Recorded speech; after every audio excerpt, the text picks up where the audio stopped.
तुमसर शहरातील भंडारा तथा गोंदिया मार्गावर रेल्वे विभागाने हाती घेतलेल्या ओव्हरब्रिजच्या बांधकामातील तांत्रिक चुका कामाच्या सुरुवातीलाच पुढे येऊ लागल्या आहेत. वाहतूक संदर्भातील दुर्लक्ष आणि सुरक्षा नियमांचा फज्जा मांडल्यानंतर संबंधित कंत्राटदाराने आता भारतीय स्टेट बँकेपुढच्या एका पेट्रोल पंपासमोरील पोहोच रस्त्याच्या कामातून आपली अकुशलता पुन्हा निदर्शनास आणून दिली आहे. अप्रोच मार्गाच्या याच कामात कंत्राटदाराने चक्क पालिकेच्या मुख्य नालीवरच सिमेंटीकरण केले आहे. येत्या दिवसात याच पोहोच मार्गावर अवजड वाहनांची वर्दळ वाढल्यास संपूर्ण रस्ताच जमीनदोस्त होण्याचा धोका इथे निर्माण झाला आहे.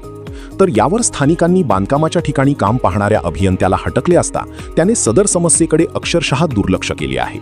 तर मान्सून तोंडावर असताना रस्त्याच्या तथा वाहतुकीच्या दबावाने नाल्यातील आरसीसी पाईप तुटून त्याचे प्रवाह बंद झाल्यास याची जबाबदारी कोण घेणार?